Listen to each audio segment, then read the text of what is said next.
My name is Mark Hainsworth. I'm the Director of Quantitative Literacy at Emory and Henry College, and I'm here talking with Felicia Mitchell, who is a professor in our English department. We're talking about how our professors here have incorporated quantitative literacy into their courses.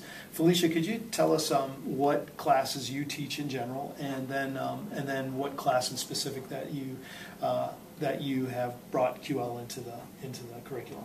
In general, I teach different levels of writing, from the basic writing to advanced writing, courses for general students and for majors, and I teach the poetry workshop, courses in literature, intro to poetry, senior seminar, linguistics. And linguistics is the course that has the QL component, English 333.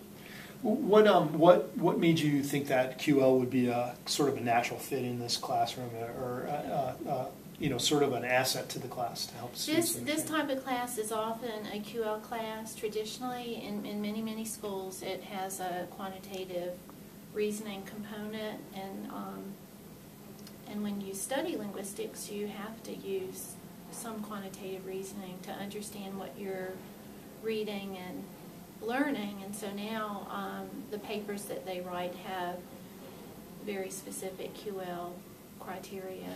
What are some of the goals that you're hoping that your students gain from this? What are the QL skills that you're hoping that they develop and that they utilize in your class? Well, there are the specific skills, and then there's the relevance of the skills. I start with the second, which is I want them, when they're providing examples in a paper, to have specific examples based on hard facts and numbers rather than impressions. Nice.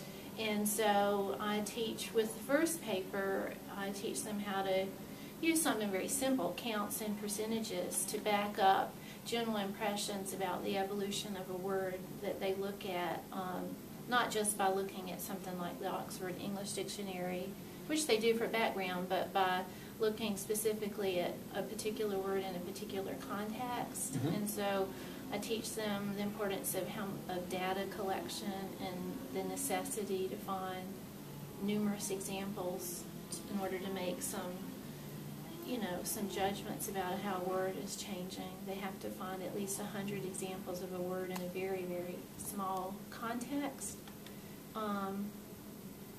For example, a student wrote about the word score and how it's used in Facebook exchanges, and compared that, and she had to collect, at least 100 for that particular audience.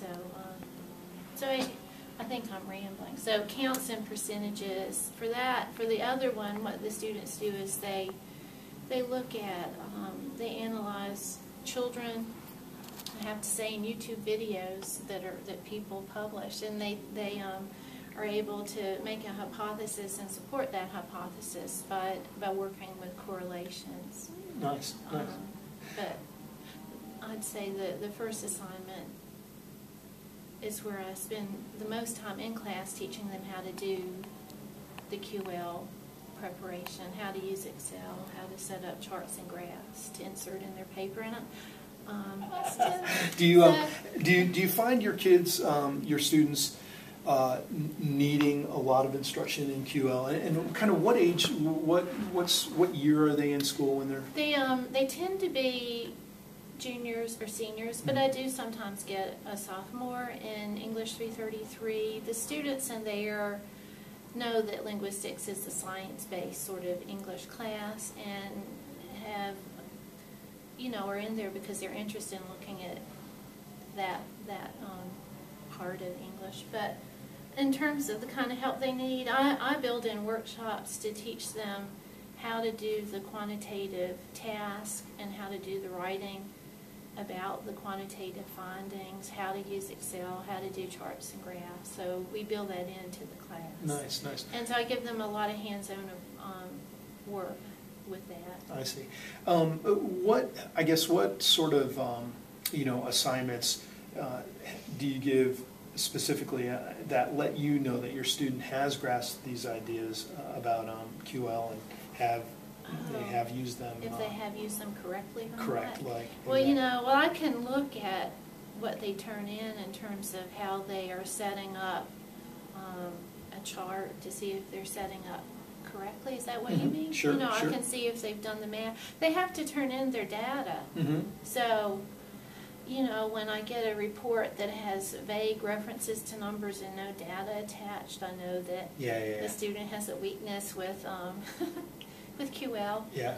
And you can't really hide from numbers and data. So I collect the data as well. I see. And I look at their writing. Are these 2 major projects or 3 major projects, Two or just major sort of projects. ongoing? Yeah, 2 major projects. Wonderful. But that doesn't mean we don't use it in class, because, you know, I model different things in class as we're looking at and analyzing various concepts. I see. Have you seen any changes in your students from using this? Have you seen them maybe more likely to analyze something using numbers after you've done this, rather than before maybe not have gone to the idea of collecting data and using numbers? Well, I know that one of the assignments I used before did not require the QL. It didn't require the same element of perfection in terms of the numbers and the statistics and the charts and the graphs. It's more of a narrative history of how Word seems to be changing based on what the students have been reading. And so it used more literary analysis as its basis. And so I'm able to see that the papers are stronger with this group. They're able to make observations that are backed up by hard data. And I like that. You know, I have to say, since I see the students in a number of classes, some of them do have a flair for the quantitative papers, and it's good for them to see that they're really good at that, especially students who may be still learning to be really good at literary analysis. You know, there are students who are excellent at language and those who are excellent at literature, and sometimes they're good at both, but I always like seeing the students who find that they're kind of good with the statistics, feeling better about themselves. I think a major part of what we do here in college is that sort of standpoint where we're telling them information, to giving them the tools to collect their own information and make their own decisions and conclusions about certain things. So I think this class fits perfectly in with this, and I'm really thankful of your work and in this area. If you were going to give some advice to any new instructor out there that was contemplating putting QL in their courses, what would that be? Well, I think model what you're doing, show examples, have workshops, look at drafts, work with the QL Center. I got feedback on my assignments from you know, as they evolved, and that was very helpful, because you know, it's good not to work entirely alone in isolation. And so I just say, for people who are less accustomed to working with numbers, I guess I'd say the same thing, just be open to it. I like numbers, I like statistics. I have a social science PhD, so I had to take some courses in stats and research design, and so maybe it's easier for me, maybe not, than for some people in English. I see. But I like to share that with students too. Well, thank you very much for your work and your time here today. Thank you so much. Appreciate it. Thank you.